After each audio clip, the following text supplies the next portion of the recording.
오늘 우리에게 주시는 하나님의 말씀은 데살로니가전서 1장에서 5장까지의 말씀입니다.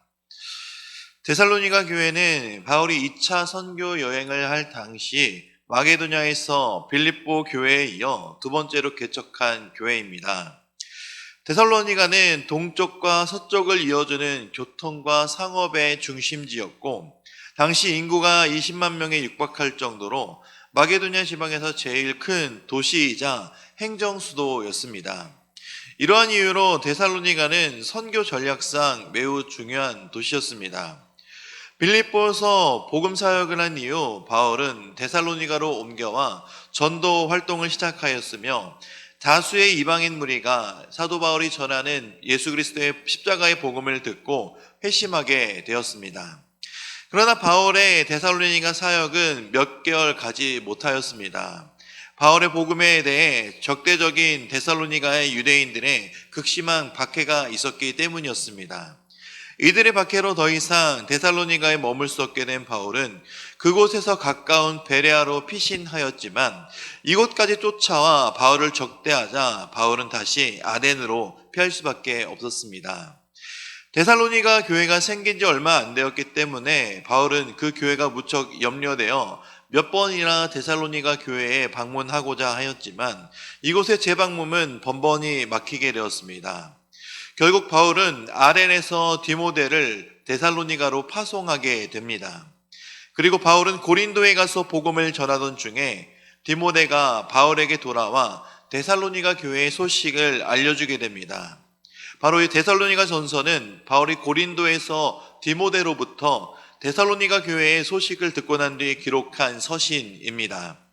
디모데가 가져온 소식은 대체로 기쁜 소식이었습니다. 바울이 염려했던 것과 달리 데살로니가 성도들은 환난 중에서도 예수님의 재림을 고대하며 신앙을 지켰으며 믿음과 사랑이 더욱 풍성해졌다는 소식을 들었던 것입니다.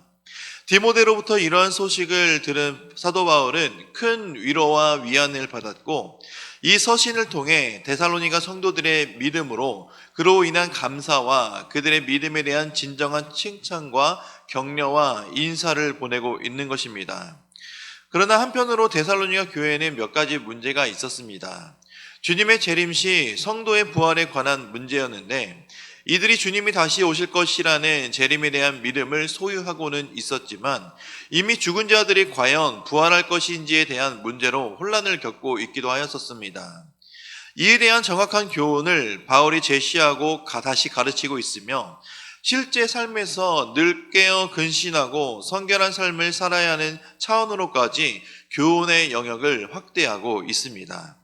또한 성적인 성결, 생계에 종사하지 않는 일부 성도들의 게으름, 영적 은사에 대한 불분명한 이해 등 몇 가지 이런 문제들에 대해서 바울은 바로 신생교회이며 이방인 교회의 교리적, 도덕적인 측면에서 아직 이런 미숙한 측면들이 있었던 것을 알았기 때문에 이런 측면을 교훈하고자 이 서신을 쓴 것이 바로 데살로니가 전서입니다. 본 서신은 성도들이 주의 재림에 대한 올바른 이해에 근거하여 일상생활에서 그 신앙과 믿음을 실제 삶에서 실천적으로 적용하며 또 살아가야 한다는 것을 권면하고 있는 서신입니다. 데살로니가 전서는 성경 전체를 통틀어 유일하게 각 장마다 예수님의 다시 오심, 즉 주의 재림에 대해서 말하고 있는 점에서 중요한 특징을 지니고 있습니다. 1장 10절과 2장 19절, 3장 13절과 4장 13절에서 18절, 그리고 마지막 5장 1절 11절에서 23절 등에서 강림, 주의 날로 표현하며 매 장마다 주님이 다시 오실 것을 강조하며 매일매일의 삶을 깨어서 다시 오실 주님을 기다리는 삶을 살아가므로 게으르지 않아야 한다라는 것을 강조하고 있습니다. 이러한 이유 때문에 데살로니가 후서와 더불어 데살로니가 서신은 종종 바울의 종말론적 서신들이라고 불려지기도 합니다. 그러나 종말론에 대한 문제를 교리적 차원에서 치밀한 논리로 체계화된 서신은 아닙니다. 오히려 종말에 관한 주님이 다시 오실 재림에 대한 교리를 가슴으로 뜨겁게 확인시켜주며 주님이 반드시 다시 오실 것을 확신하고 믿으며 기다리며 살아가는 동안 이 세상에서의 삶이 흠 없는 거룩한 삶을 살아야 하는 것, 이것이 바로 성도의 삶인 것을 강조하고 있는 것입니다.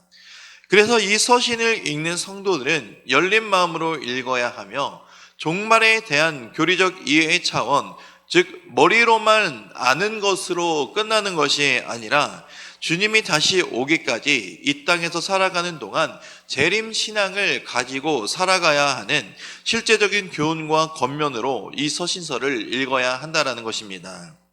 주님을 다시 오심을 기다리며 살아가는 것, 그것은 이 세상에 있는 사람들이 아닌 바로 주 예수 그리스도를 믿음으로 하나님의 자녀, 즉 성도가 된 사람들, 우리들입니다. 이 세상을 살아가는 우리는 세상의 안일함과 쾌락에 빠지지 않아야 하고 늘 근신하며 살아야 합니다. 그리고 사람과 사람 사이의 관계, 특별히 교회 안에서 교인과 교인 사이에서도 화목과 선을 추구해야 합니다. 항상 기뻐하고 쉬지 말고 기도하고 범사에 감사하며 살아가는 삶의 태도를 지녀야 합니다. 이것이 바로 우리를 향한 주님의 뜻, 하나님의 뜻이기 때문입니다. 올바른 재림신앙을 가지고 살아가는 성도는 믿음과 생활이 분리된 삶을 살아가는 것이 아닌 바로 믿음과 일상생활이 일치된 삶을 살아가는 것, 그것이 바로 성도의 삶입니다. 이렇게 살아가야만이 예수님이 다시 오신다는 확신과 믿음을 가지고 살아간다라는 것을 기억하시기 바랍니다.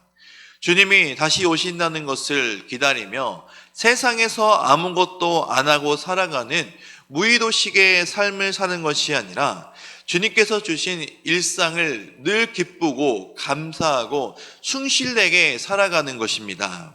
물론 이 세상에 결코 우리가 깨어서 성결한 삶을 살아가도록 만들지 않는 결코 쉬운 세상은 아닙니다. 그렇기에 성도는 일상의 생활에서 날마다 치열한 도전을 가져야 하며 우리의 믿음이 헛것이 아닌 것을 깨달으며 살아야 합니다. 결코 쉽지 않은 세상이지만 주님이 나와 함께 하신다면, 그리고 우리를 향한 주님의 뜻이 감사와 기도와 기쁨의 삶인 것을 우리가 잊지 않는다면 우리는 주님이 다시 오실 때까지 성결하고 거룩한 삶을 살 수 있게 될 것입니다. 이것을 기억하고 우리를 향한 주님의 뜻이 무엇인지 잊지 않고 거룩한 삶을 살아가는 저와 이 자리에 나오신 모든 성도님들의 삶이 되시기를 주님의 이름으로 축원드립니다. 이제 말씀을 듣겠습니다. 데살로니가전서 1장에서 5장까지의 말씀을 경청하실 때 우리에게 주시는 하나님의 음성을 들으시기 바랍니다. 주의 말씀은 내 발의 등이요 내 길의 빛이니이다. 아멘.